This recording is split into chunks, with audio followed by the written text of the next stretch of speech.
Ini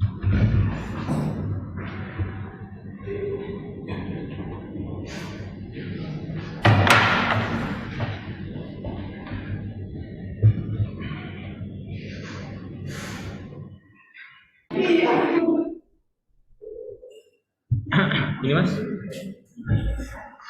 di layar. HDMI ya? Punya? Nggak punya. Ada yang punya colokan HDMI? Pakai laptop saya aja deh. Filenya kasih ke saya. Gitu.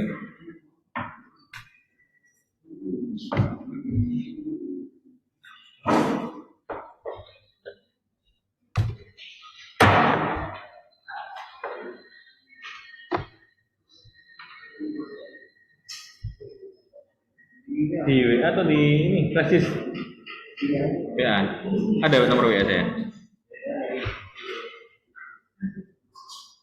Atau lewat Mbak siapa? Nanda, iya, kalau Mbak Nanda boleh. Benar.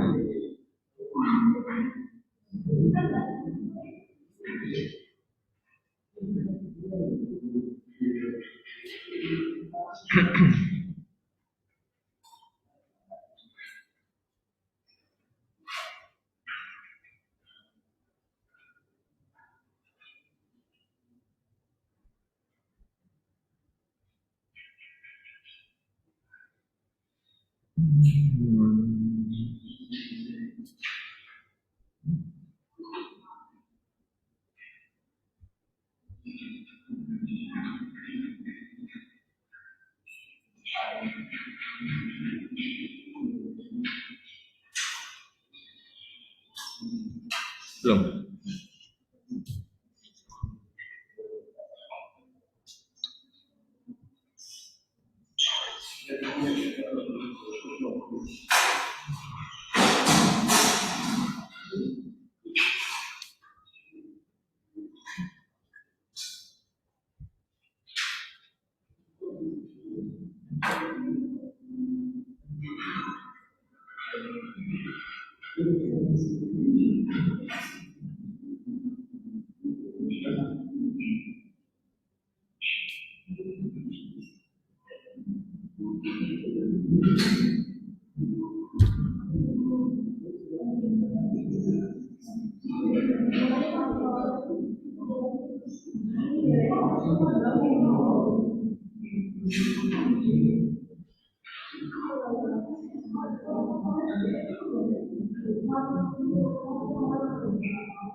Ini baru nih, fitur baru Mbak. Sudah mas belum? Oh iya benar. Coba ya. Dah lucu kan? Nah.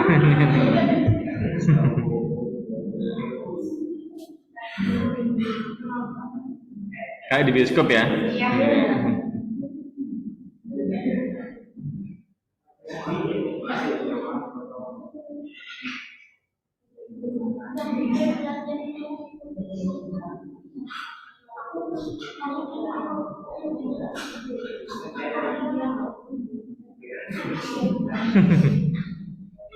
Belum dikirim ke saya.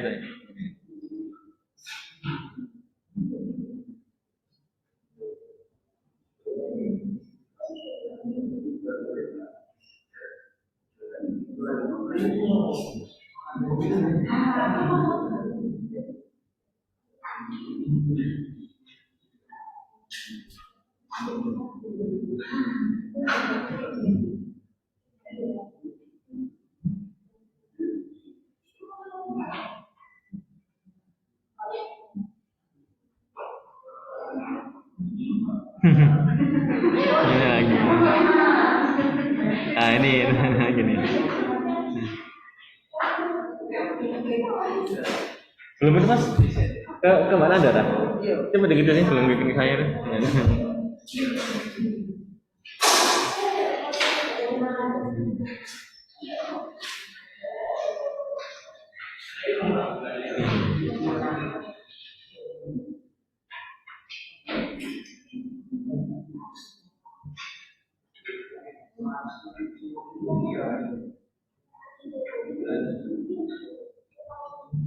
Oh ini nih barusan nih.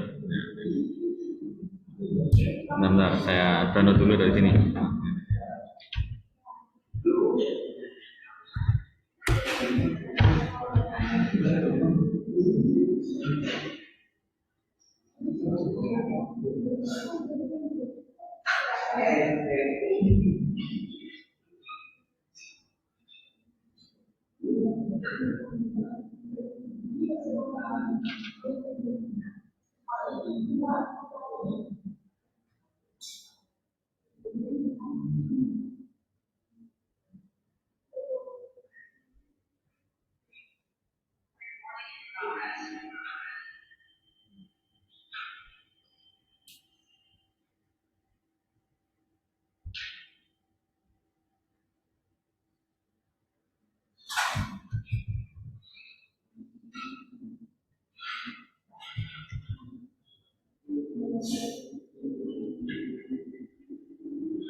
Gitu, Mas. Dari sana itu ya? Ya.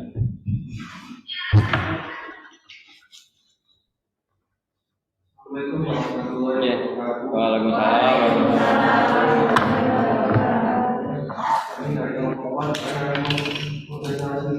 Pasar persaingan lingkungan dalam perspektif skala besar. Karena saya tidak lagi Saya Muhammad Renggan dan karena saya tidak ada Aceh.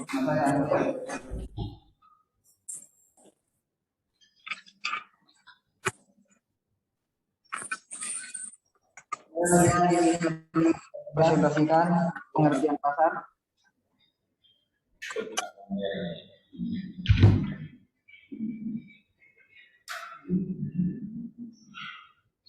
Ya itu kanan kiri benar.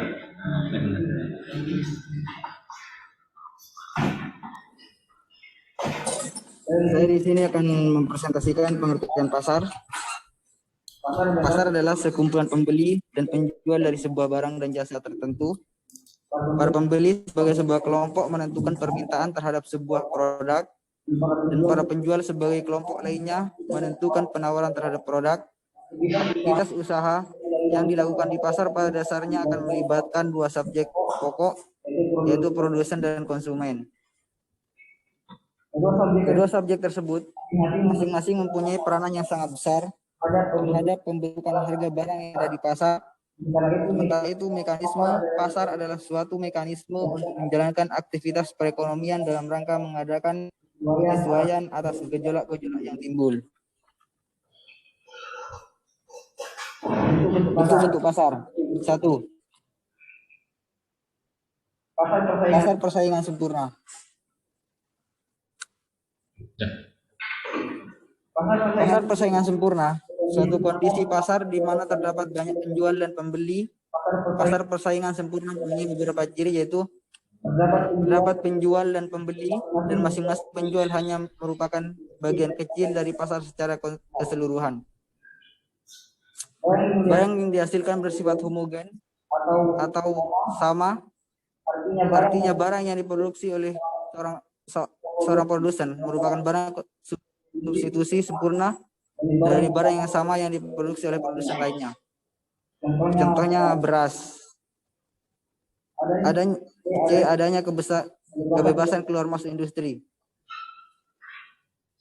baik bagi konsumen maupun bagi produsen. Artinya bila menguntungkan, pengusaha bebas membuka pabrik baru, tetapi bila rugi mereka bisa menutup usahanya.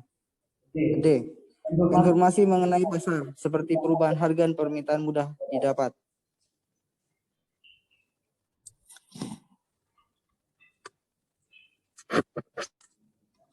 Pasar monopoli, di mana hanya ada satu penjual produk dan produk tersebut tidak ada penggantinya atau non substitusi. Beberapa ciri yang dimiliki oleh pasar monopoli yaitu A. Di dalam pasar hanya terdapat satu penjual.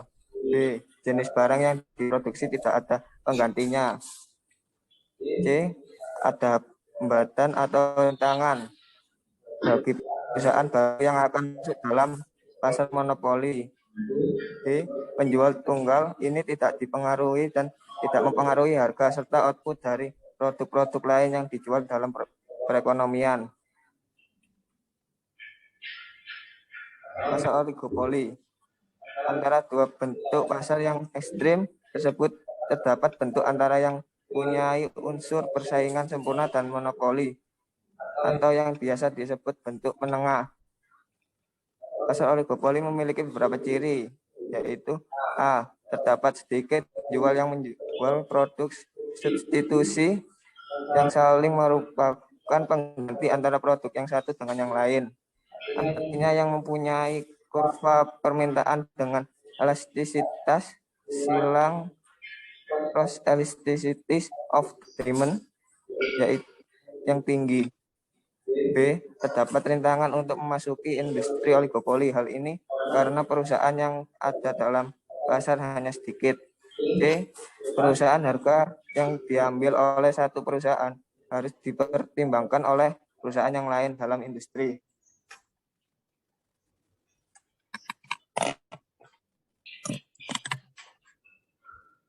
Karakteristik pasar persaingan sempurna. Persaingan sempurna pada umumnya mengandung arti terdapatnya mobilitas sempurna dari sumber daya serta adanya pengetahuan yang sempurna, baik pembeli maupun penjual. Jadi persaingan dapat bersifat murni dan sempurna, atau dapat juga bersifat murni tetapi tidak sempurna. Barang yang dihasilkan bersifat homogen, artinya barang yang diproduksi oleh seorang produsen merupakan barang substitusi dari barang yang sama yang diproduksi oleh produsen lain. Oleh karena itu, konsumen bersifat indiferen terhadap kelompok penjual. Karena bagi konsumen semua penjual adalah sama saja, sebab barang yang dibutuhkan praktis tidak ada bedanya. Agar menjadi persaingan sempurna, maka harus ditambah persyaratan lagi, yaitu 1. Informasi mengenai pasar, seperti perubahan harga dan permintaan mudah diperoleh. 2. Utilitas sumber-sumber ekonomi dari satu usaha ke usaha lain atau lokasi satu ke lokasi lain. Menurut Gregory Mankiw dalam bukunya mendefinisikan pasar persaingan sempurna sebagai berikut. Pasar persaingan sempurna, perfectly competitive market, adalah suatu pasar di mana terdapat banyak sekali pembeli dan penjual, sehingga pengaruh masing-masing terhadap harga pasar dapat diabaikan karena sedemikian kecilnya. Ya.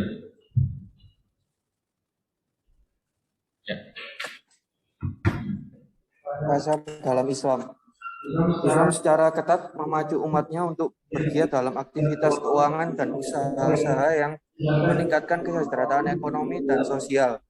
Berdagang adalah aktivitas yang saling umum dilakukan di pasar. Untuk itu, teks-teks Al-Quran selain memberikan stimulasi imperatif untuk berdagang, di lain pihak juga mencerahkan aktivitas tersebut dengan sejumlah rambu atau aturan main yang bisa diterapkan di pasar dalam upaya menegakkan kepentingan kelompok. Dalam Islam, umat Islam itu dianjurkan untuk berusaha apa saja selama masih dalam koridor syariah. Artinya, selama usaha itu tidak melanggar ketentuan-ketentuan yang disyariatkan Allah Subhanahu wa taala. Sebagaimana Allah Subhanahu wa taala berfirman dalam Quran surat Al-Baqarah ayat 275 yang artinya yang demikian itu karena mereka berkata bahwa jual beli itu sama dengan riba, padahal Allah telah menghalalkan jual beli dan mengharamkan riba. Persaingan sempurna dalam Islam. Mekanisme pasar Islam menurut Ibnu Taimiyah haruslah memiliki kriteria berikut. 1. Orang-orang harus bebas untuk masuk dan keluar pasar. Memaksa penduduk menjual barang tanpa ada kewajiban untuk menjualnya adalah tindakan yang tidak adil dan ketidakadilan itu dilarang. 2. Tingkat informasi yang cukup mengenai kekuatan pasar dan barang dagangan adalah perlu. 3.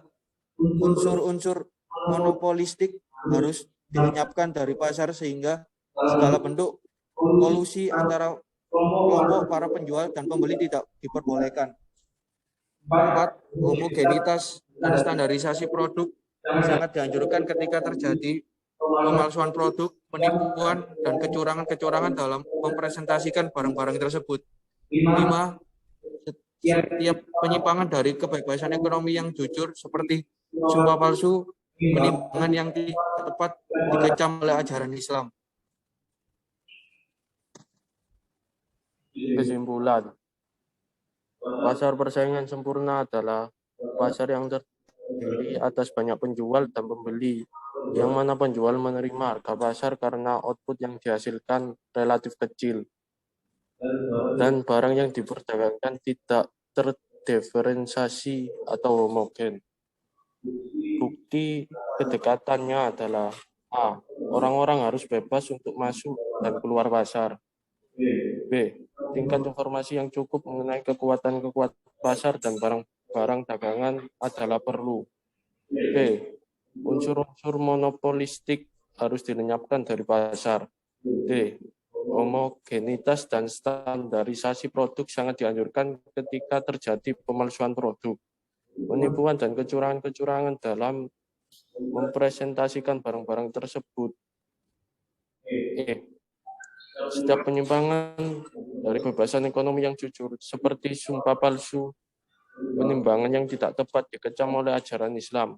Mekanisme yang diuraikan oleh Ibnu Taimiyah tersebut sama dengan karakteristik pasar persaingan sempurna, yang berarti bahwa pasar yang Islami itulah pasar persaingan sempurna yang diinginkan setiap orang. Karena di dalamnya tidak ada market power dan asumsi-asumsi dalam pasar persaingan sempurna sangatlah mungkin terjadi apabila aturan-aturan Islam diterapkan dalam pasar tersebut, melihat dari kenyataan yang terjadi saat ini.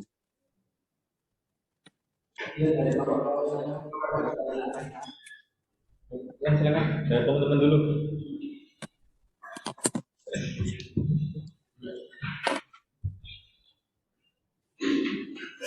Apa tanya?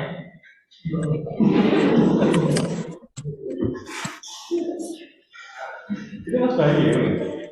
Oh. Dari kemarin kemana? Sendirian loh presentasi. Ya jujur, bagus. Ayo sekarang saya juga tadi. Tuh, masih nggak perhatiin tadi. Ayo. Ayo satu pertanyaan. Oh iya, Mbak. Apa yang dimaksud dengan persaingan dapat bersifat murni dan sempurna, dan sebaliknya yaitu bersifat murni tapi tidak sempurna. Padahal kalau karakteristik pasar persaingan Kami dulu.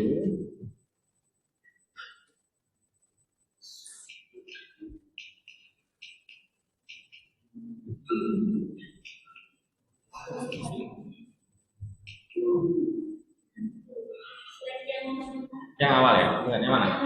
karakteristik pasar persaingan. Nah ini, oh, iya. Coba dijelaskan kelompoknya.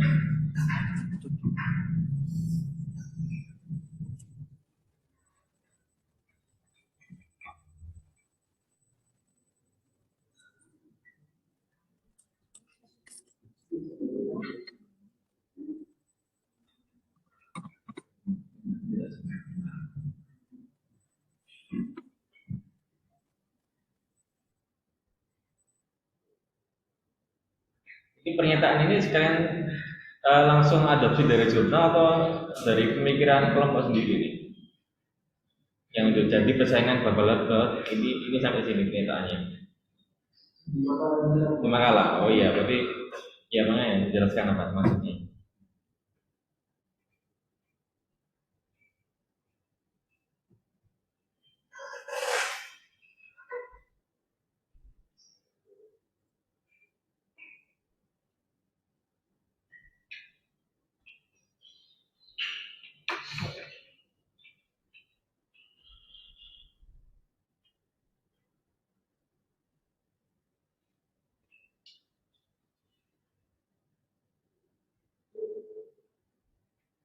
Ya Mas Bayu, monggo bertanya.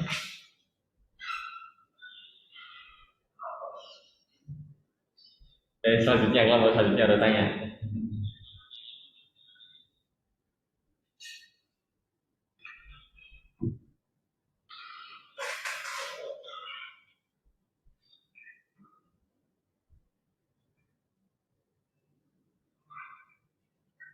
Ini tadi yang menarik ini ya sebenarnya. Jadi pasar persaingan itu dalam Islam. Tadi saya jelaskan juga. Jadi jawab dulu.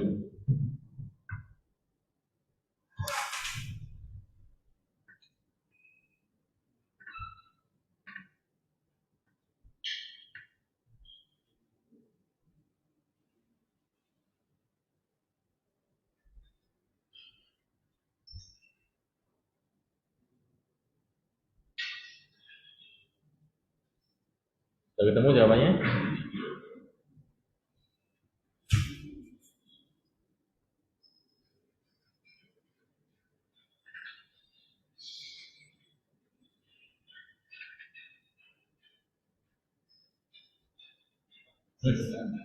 Bentar ya, ini belum selesai.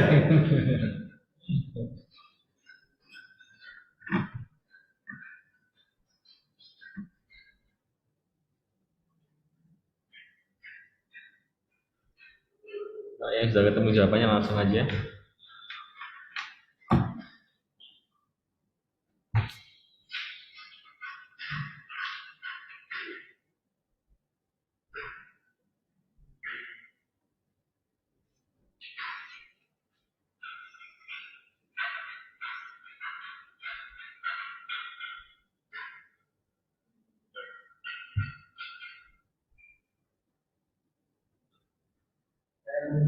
Iya, silakan.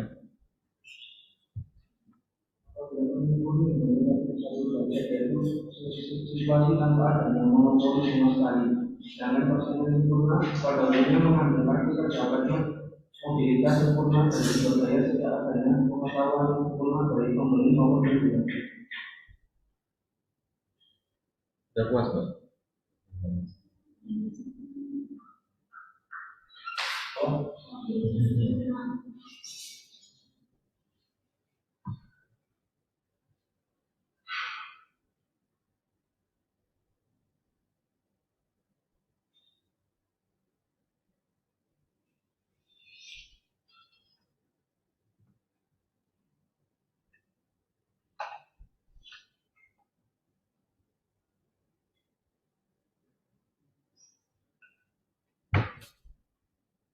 Belum tahu? Yang mau jawab, Pak? Jadi saya terakhir aja. Silakan. Antara pasar persaingan sempurna, perfect competition, dan pasar persaingan murni, full competition, ada sebagian orang yang membedakannya. Pasar persaingan sempurna menghendaki persyaratan sedikit lebih banyak daripada persaingan murni. Pun banyak pakar yang lebih senang memakai istilah persaingan sempurna, perfect competition, daripada persaingan murni, full competition. Persaingan sempurna berarti persaingan murni. Apabila persaingan murni hanya mencakup satu derajat kesempurnaan, yaitu situasi tanpa adanya monopoli sama sekali. Dalam persaingan sempurna pada umumnya mengandung arti terdapat mobilitas sempurna dari sumber daya serta adanya pengetahuan yang sempurna baik pembeli maupun penjual. Jadi persaingan dapat bersifat murni dan sempurna atau dapat juga bersifat murni tapi tidak sempurna. Gini, Mas. Singkatnya gini. Ini kan teoritisnya. Ini gini. Jadi mobilitas sempurna dari sumber daya itu maksudnya toko. Misalnya toko yang disuplai dari supplier itu dengan supplier hampir sama semua. Contoh pasar persaingan sempurna apa dulu nih yang kalian tahu? Pasar di mana? Ya kayak pasar elektronik ya ini itu lebih tepatnya di pasar yang menjual produk homogen. Tahu pasar Genteng Surabaya? Nah itu kan elektronik semua itu contohnya. Pasar Genteng Surabaya itu suppliernya hampir sama semua untuk merek tertentu ya. Nah supplier sama semua dan itu mobilitasnya dari satu supplier menjual ke beberapa toko. Gitu. Paham ya teman-teman ya? Nah, harga tentukan sendiri sama toko. Kalau terlalu mahal ya otomatis ya terlalu laku. Kalau terlalu murah bisa curiga nih konsumen itu barang asli atau palsu. Ya dia sendiri lah ya. Terus kalau ini maksudnya jadi persaingan dapat bersifat murni dan sempurna ini berarti dari sumber yang ada dengan harga yang bersaing dan atau dapat juga bersifat murni tetapi tidak sempurna. Apa ya contohnya? Tahu nggak?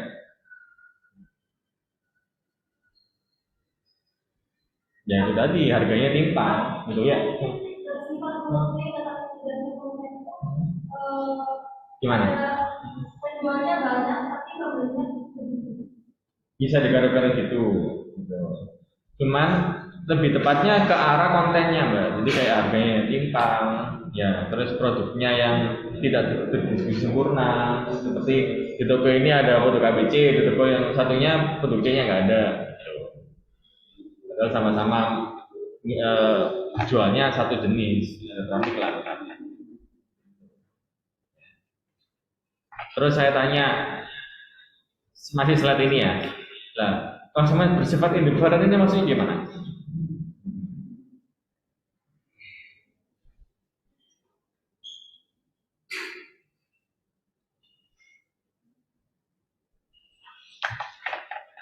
Indiferen itu apa sih?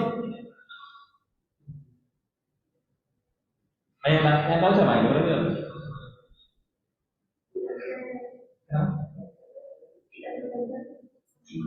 Tidak berbeda. Oh, enggak. Indiferen itu acuh. Acuh. Ya. Ya. Bahasa gaulnya cuek. Nah. Ayo apa maksudnya?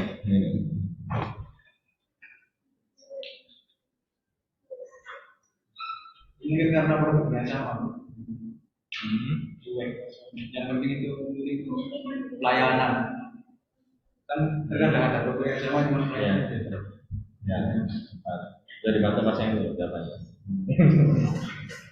Jadi udah maksudnya nggak mikir deh. Pokoknya harganya sama kok toko ini sama toko ini. Yang beda kan apa? Pelayanannya yang baik, ya sambutannya yang baik. Atau bisa juga toko memberikan garansi yang lebih dibandingkan toko sebelahnya yang nggak ada garansi. Berkaitan sama pemasaran juga. Oke, beralih ke yang tentang Islam.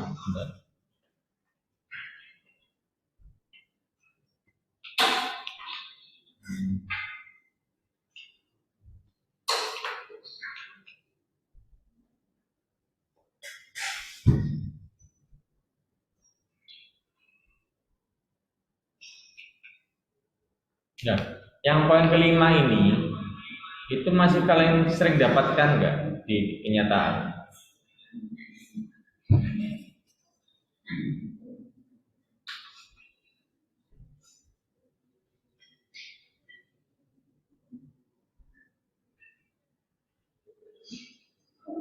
Ya. Pada kenyataannya masih sering terjadi nggak? Ya. Ya, timbangan itu ya. Terlebih lagi di mana? Ya, kalian dapatkan di mana? Prakarsa. Nah, itu nasional, terus ya maaf penjual-penjual pinggir jalan gitu. Nah, itu hubungannya dengan katanya praktek. Ayo. Kenapa, Mbak? Ikut Mas Bayu kan? Itu ya. Jadi itulah ditekankan pentingnya kejujuran. Karena itu udah apalagi yang jadi bobotnya dari timbangan yang tradisional yang lama itu dikurangi sendiri.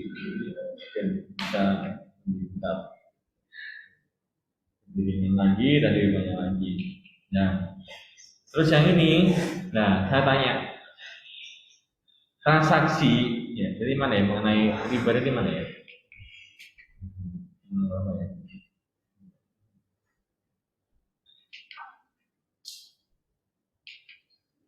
Nah ini, nah coba sih apa pengertian kalian dari kita bahas ini ya, agak religi ya. Pengertian dari ini, maksudnya apa nih? Al-Baqarah ayat 20.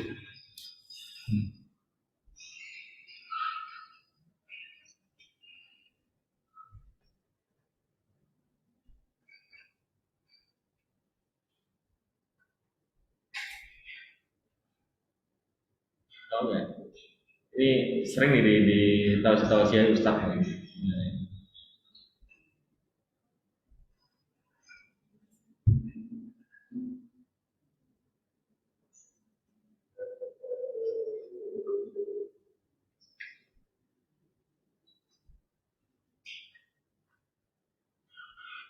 Maknanya apa? Ini terkaitan dengan ekonomi juga.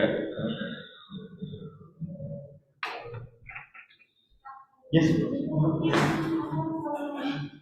Seperti kita menjual barang itu berkali-kali lipat dari harga itu. Nah, gini, yang ditekankan gini teman-teman ya. Dengan itu kalau jual beli sama riba, penekanan utamanya itu pada bunga. Ini maaf ya kalau ada yang dari bank atau keluarga di bank ya. Itu jadi kalau KPR dan sebagainya itu mengarah ke riba karena kenapa? Karena ada bunga yang tinggi di setiap pembayaran oleh konsumen karena sabar. Jadi itu yang dilakukan. Tapi kalau jual beli tanpa bunga, maksudnya antar teman ya, saya sama masnya, saya beli 10 juta, saya bayar selama 5 bulan, ya. Per bulannya berapa?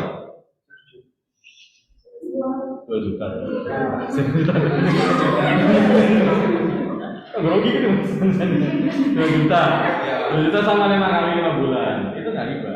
Itu jual beli. Sekarang Nah itu kan kalau saya itu apalagi angkanya nggak jelas itu apalagi bunganya tinggi ya. Saya pernah dari ekonomi ya, saya nggak ada kaitannya dengan hukum Islam ini boleh enggaknya ya, karena ini bukan masalah keagamaan. Gitu. Ya asal kalian tahu dan pahami ya. Oke mas, sudah ada lagi tanya? Sudah cukup ya, sudah akhir aja mas. ya dari ngomong materi yang baru sampaikan. Kenapa? Dan assalamualaikum warahmatullahi wabarakatuh. Oh iya. Nah, tepuk tangan.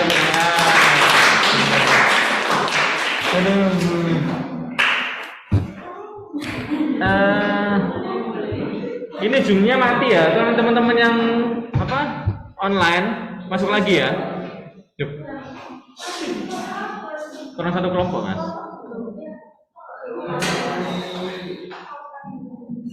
Nah, Mas Bayu mau maju lagi? Seperti minggu kemarin. Iya, main dong.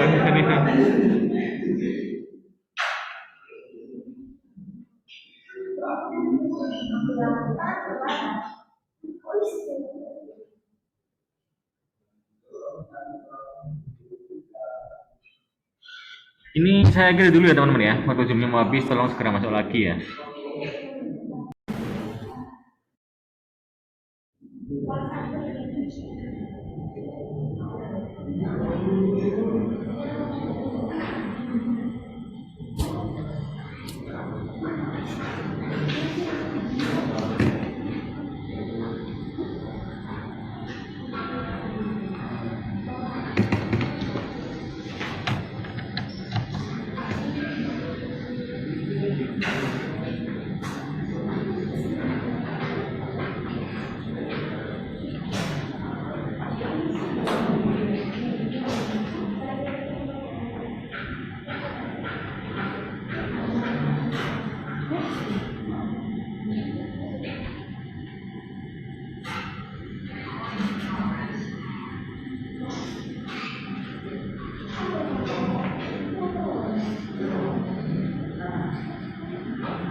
Ya, silakan.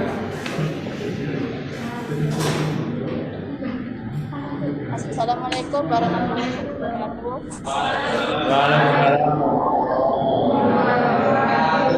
Di sini kami dari kelompok 5 akan mempresentasikan tentang analisis penerapan TKM terhadap kinerja manajerial pada rumah sakit umum di Denpasar.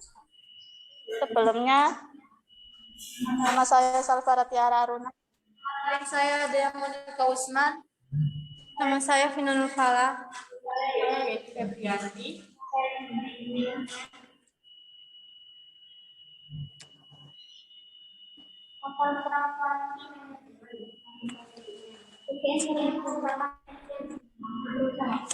Mengeluarkan keputusan pelanggan karyawan dalam persaingan global dan menggunakan kemampuan konsumen sehingga dapat terjadi peluang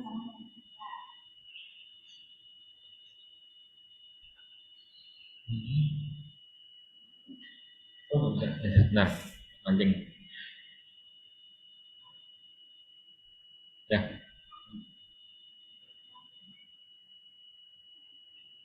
Ya, gitu. penerapan tata koordinasi manajemen atau TKM berpengaruh terhadap kinerja manajerial. Tata koordinasi manajemen berinteraksi positif dengan kinerja bisnis pada perusahaan jasa khususnya rumah sakit.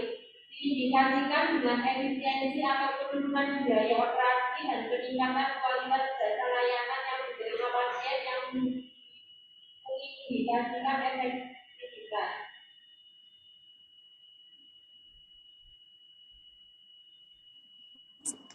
Interaksi antara manajemen dan sistem pengukuran kinerja terhadap pekerjaan.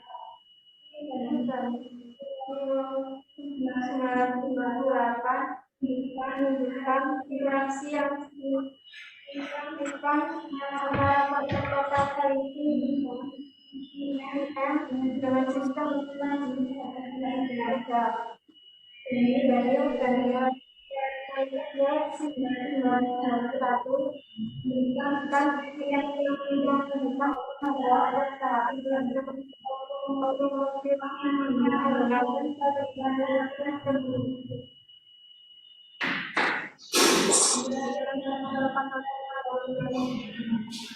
dan sistem penghasaan kinerja manajerial. Program komponen ini sangat penting untuk mendapatkan perhatian yang sungguh-sungguh karena dapat meningkatkan maupun meningkatkan prestasi pekerja, kekuatan hak kerja maupun karyawan. Kami 1982 menyatakan bahwa gaji tetap ditambah keuangan merupakan yang terbaik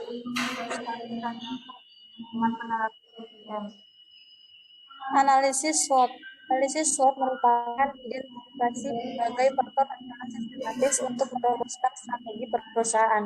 Dengan demikian, perencanaan strategis harus menganalisis faktor-faktor strategi perusahaan seperti kekuatan, kelemahan, peluang, dan ancaman dalam kondisi suatu. Berikut perbandingan analisis SWOT Rumah Sakit Umum Denpasar dengan Rumah Sakit Rumah Sakit Umum Sarat Buddha Purworejo. Dalam kekuatan, suatu keunggulan dalam sumber daya, keterampilan, dan kemampuan lainnya yang relatif terhadap pesaing dan kebutuhan pasar yang dilayani oleh perusahaan. Misalnya dalam hal teknologi dan fasilitas yang dimiliki. Dalam fasilitas lengkap, kedua rumah sakit tersebut sama-sama mempunyai fasilitas yang lengkap. Sumber daya manusia, setiap rumah sakit masing-masing memiliki dokter dan pegawai yang profesional. Pelayanan, setiap rumah sakit memiliki pelayanan yang baik terhadap pasiennya. Biaya, kedua rumah sakit biasanya menggunakan pelayanan asuransi kesehatan seperti BPJS dan umum. Pertanyaan dimaksud kita dari kemampuan yang ada tingkat keterampilan dan gaya-gaya pengalaman yang sama, gaya yang sama.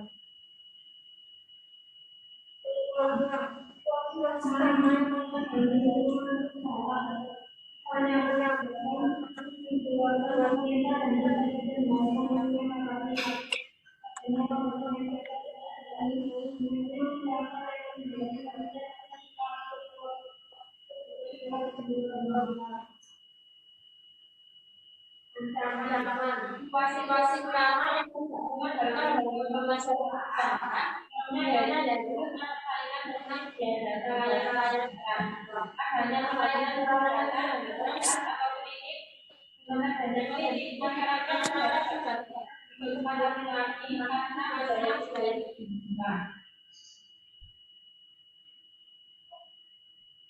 ya ada yang ditanyakan. Silakan.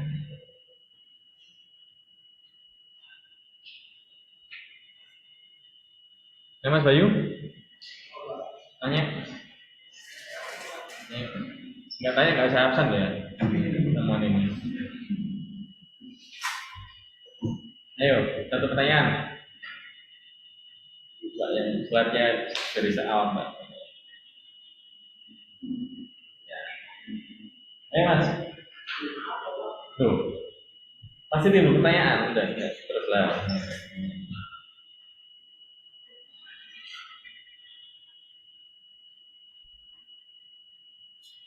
Ada pertanyaannya juga?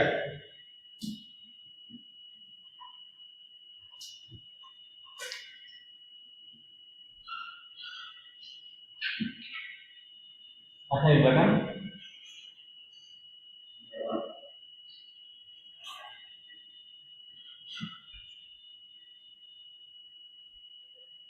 Mbak, yang slotnya itu dibandingkan keduanya lebih mahal. Kan ada dua rumah sakit ya. Di Sleman tadi, di Sleman.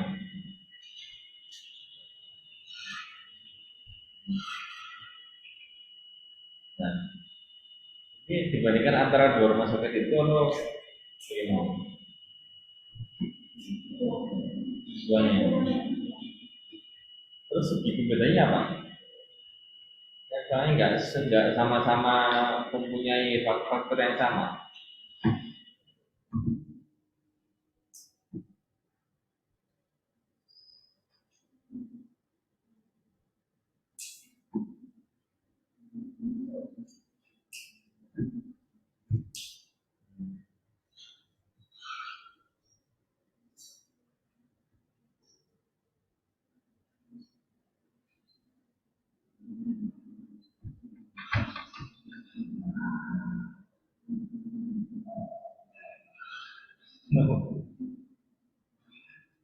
Ayo, apa aja semuanya? Kekuatan sama peluang oke lah. Kalau kelemahan sama ancaman kan pasti ada faktor yang berbeda.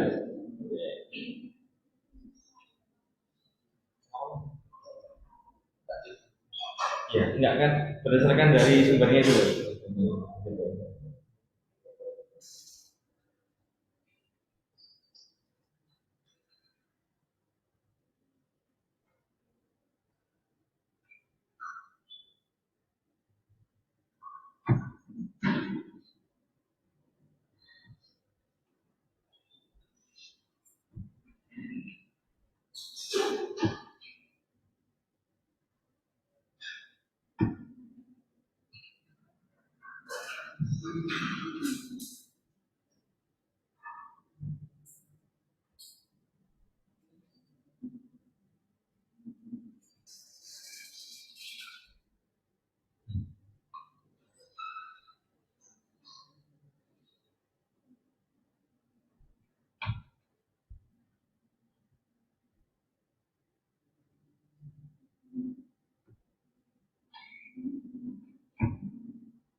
Dan temu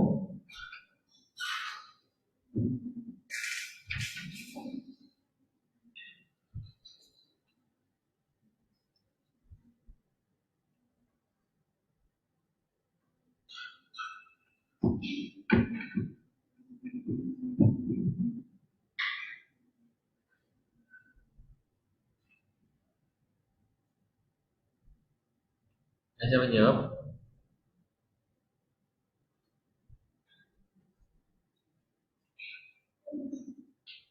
Hmm? Kok nggak tahu? Dari review jurnalnya? Hmm. Ada pembeda nggak dari sumbernya itu?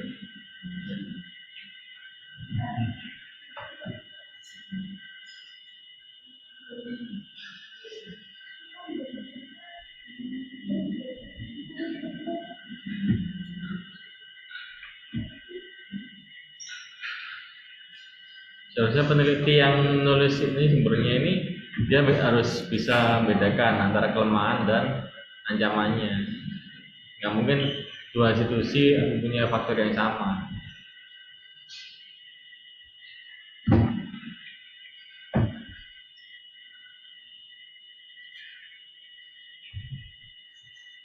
Gimana?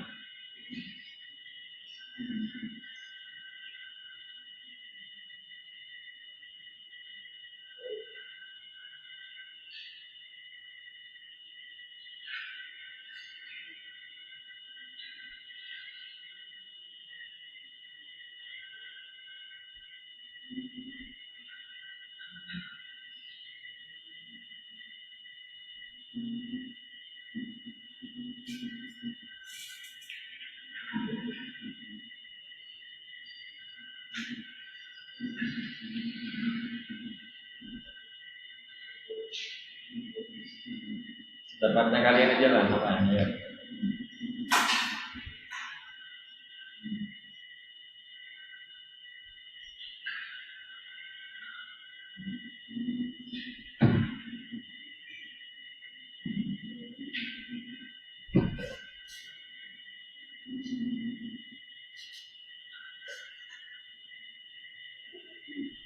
Yes.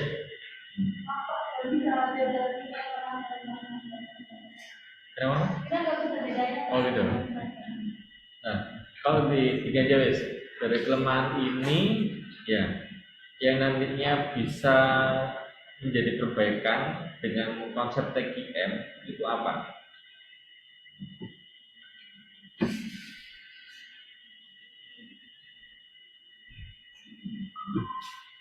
Layanan K atau biaya K yang harus turun. Ya, oke, layanan. Gitu. Kalau biaya bisa, cuman kan apalagi di masa pandemi ini susah ya kalau dengan biaya dengan tingkat pasien juga semakin ini tidak stabil ya. Kenapa? Ya bisa dengan kualitasnya harus kerjasama antar departemen gitu. Jadi kerjasama antara pihak dokter dan internal farmasi sendiri gitu. Contohnya dengan menambah jumlah asisten apoteker ya, menambah jumlah apotekernya, terus memperpendek waktu tunggu gitu. Bisa. Terus ke ancaman sekarang.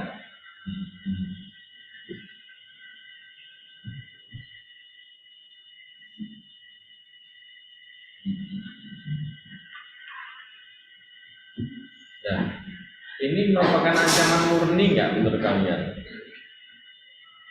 Dengan adanya klinik, apakah semua pelayanan kesehatan bisa dilayani di klinik? Tidak. Jadi bukan sebagai ancaman murni. Ya, ancaman tambahan. Ancaman utamanya apa selain ini? Ya.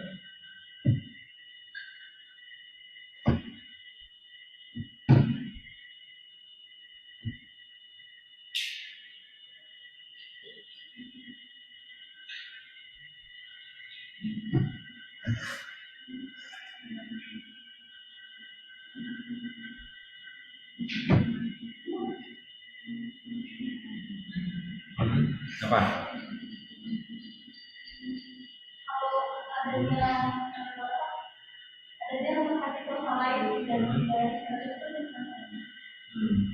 masuk. Kalau sesama rumah sakit itu termasuk nyaman utama. Kalau di bawah rumah sakit dengan maksudnya jenisnya di bawah rumah sakit kayak klinik dan sebagainya itu tukang menjagi ancaman utama. Apakah dia yang di objeknya dua itu ada rumah sakit sosial lainnya dekat? Udah ini kan? Beli sampai jauh itu enggak? Enggak ya?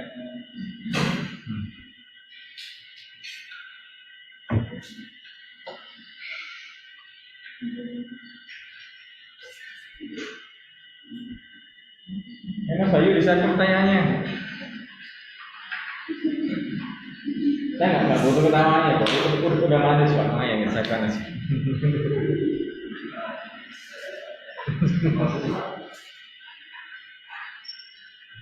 Tadi kan, gimana jawabnya?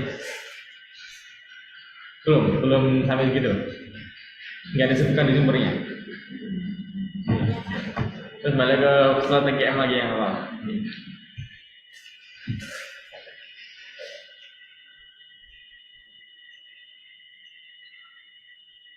Stop.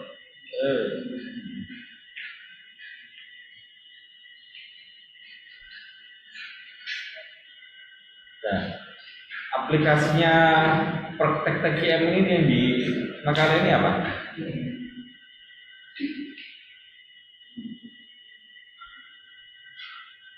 Tindakannya apa? TGM kan konsepnya aja, nah, kan ada tindakannya. Dengan cara apa rumah sakit atau perusahaan itu menerapkan TGM?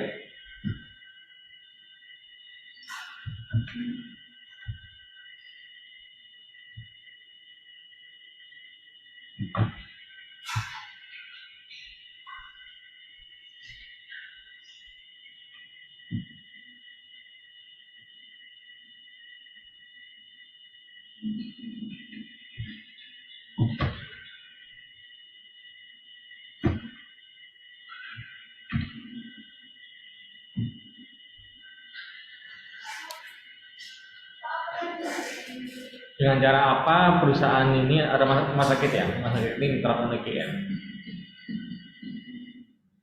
Tindakannya apa? Buat program apa? Buat apa?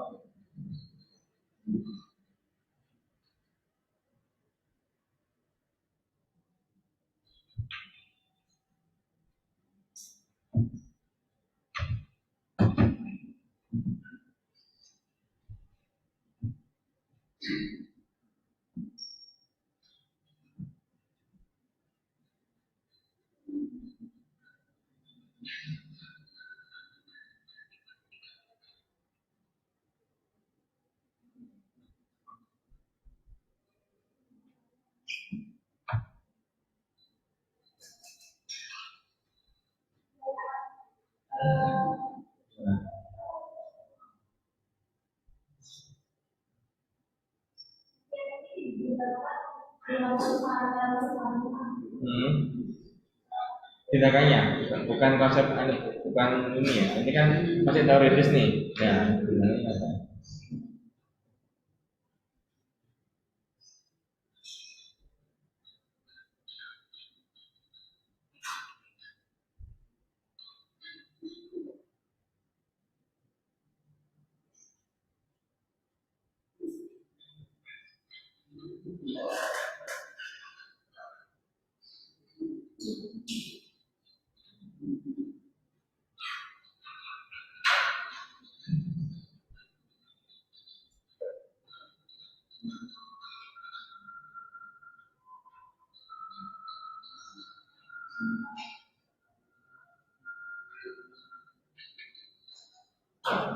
Karena dari siapa ya? Siapa itu? Pagi yang agak full ya. Ya, tetap buka kok full dari maksudnya. Oh iya, madu ini bagus sih sebenarnya. Sekarang dia ngerti.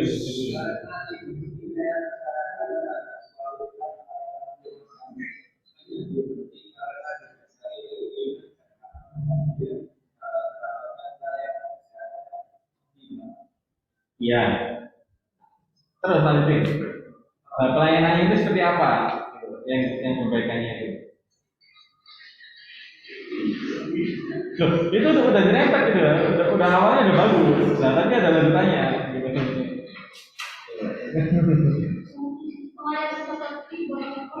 Perbaikan apa? Kenapa, Pak? Iya. Seperti apa perbaikan pelayanan di resepsionis kah atau apa kah gitu. Itu bakal dari sisi ini pelayanannya itu tidak boleh pegawai tidak boleh menerima uang sebesar. Ya, itu contohnya. Apalagi? Fasilitasnya itu. Apa? Fasilitas di berjamaah pasien dan ruang tunggu pasiennya. Contohnya? Ruang tunggu dibuat lebih nyaman gitu ya. Terus menjaga kebersihan. Nah, itu kan ini garis bawah ini antara kunci kepuasan pelanggan, karyawan dan produktivitas. Ya. Kalau lingkungan bersih, kok konsumen senang nggak? Pasien senang nggak? Nah, kalau misalkan pelayanannya di depan ramah, dari security sampai dengan di resepsinya rumah sakit ramah, pasien bisa senang nggak? Nah, itu keterkaitannya dengan pelayanan yang apalagi kalau udah rawat inap ya, dengan perawatnya dan dokternya yang ramah juga, tambah senang lagi nggak pasiennya? Nah, itu yang dimaksudkan sinergi antara praktek TGM di rumah sakit contohnya. Kalau setelah ini kan enggak setelah. Ya bisa.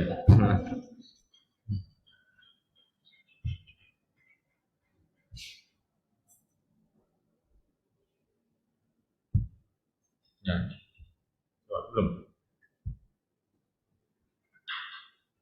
Belum bisa. Nah, kalau saya ini cuma teori saja kan. Kalau di aplikasi praktisnya seperti itu. Total quality management kok berkualitas total kepada objek dan saran ya konsumen itu. Pertama kalau di bank ya nasabah, kalau di rumah sakit ya pasien, kalau di pendidikan tinggi apa? Di kalian ini, misalnya.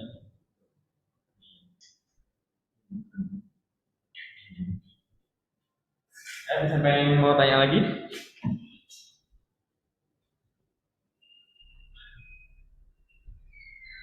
Banknya sebelahnya Mas Bayu, kayaknya mau tanya itu tadi.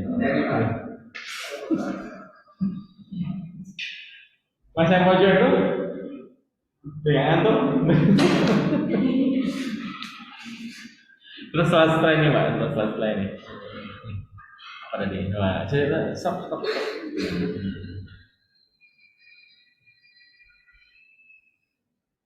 Nah ini maksudnya apa? Program komponen nggak salah tulisannya ini. Komponenisasi atau kompensasi?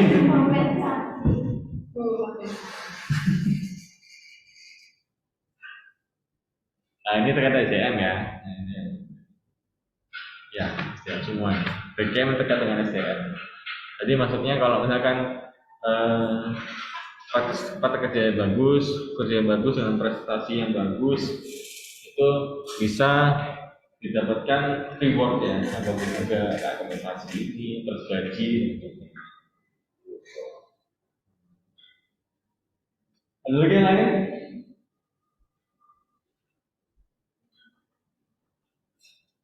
Minggu depan kok berapa ya? Kok 6 ya? Kalau orangnya gini kan enak ya. Siapa yang masuk minggu kemarin? Soalnya ya. Nah, tapi kan malah kurang semangat ya. Kalau orang begini kan enak ya. Iya, main. Tega. Kalau anggota kelompoknya tega itu. Sekarang nggak masuk ya? Oh, rambut ya.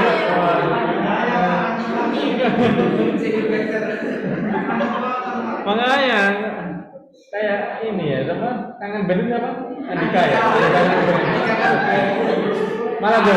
Malah gondol malah persis Andika kangen band.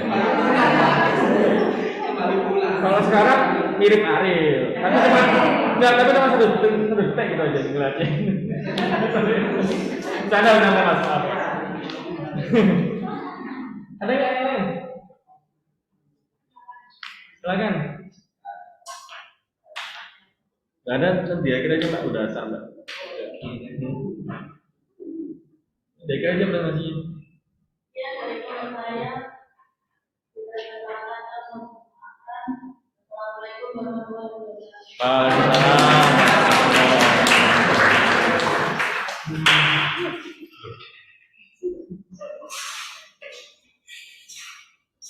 Jadi yang RO Pak Supardi. Dijelasin gini nggak? Riset operasional. Iya, itu alasan tak? Oh, Kalau riset operasional itu Pak Satrik Pak. siapa? Bukan, Pak Iman nggak ngatur. Pak Rizky. Iya, MU ya. MO. Oh, MO yang semester kemarin. Ya. Itu bagi sama saya. Saya kelas lain yang satunya Pak Supardi. Kenapa? YouTuber.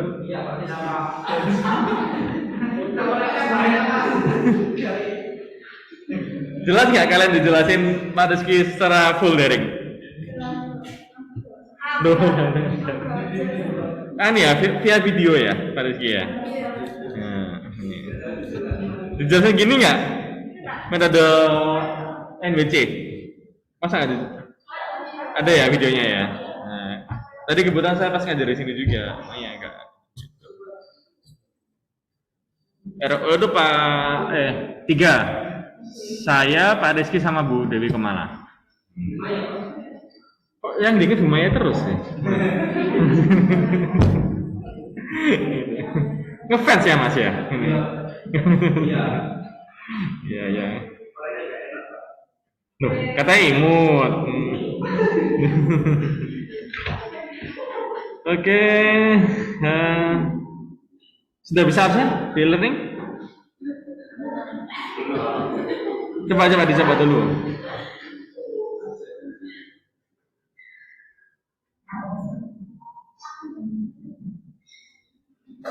Absennya sudah bisa di learning, yang dorong Zoom juga.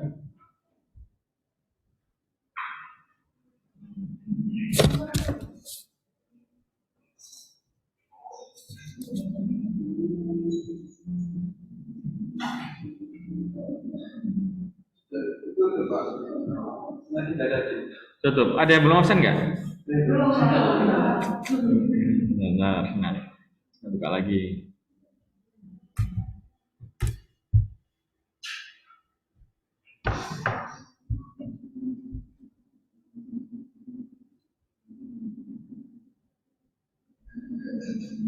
Pak, maaf, learning saya ini Ya, lagi Mbak. error, Pak. Bentar, saya Learning besarkan saya dulu. lagi error, Iya, Pak, belum iya. bisa absen ini. Iya, kenapa, Mbak? Learning saya lagi error, Pak, belum bisa dibuka. Jadi belum bisa absen. Oh iya, ini saya perpanjang waktunya kok, sebentar ya. Terima kasih, Pak. 3-4 ya.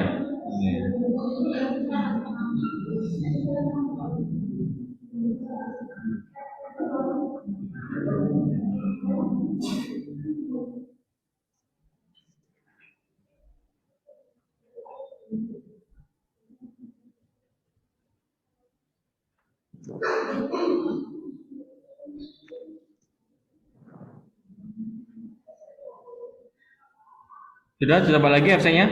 Bagi yang belum? Dan udah saya buka, coba lagi.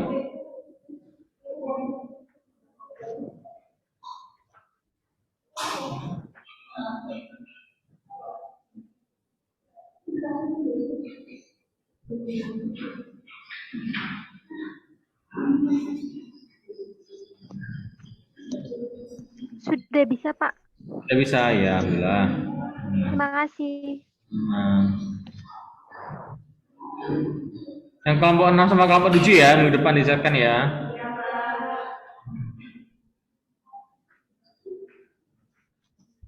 Itu materinya sudah bisa di-download belum di e-learning? Ya. Tolong kalian baca sendiri, kalau kurang jelas bisa ditanyakan ke saya minggu depan.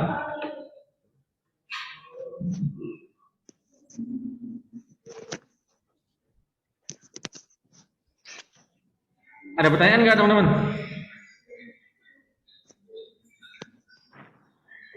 Cukup?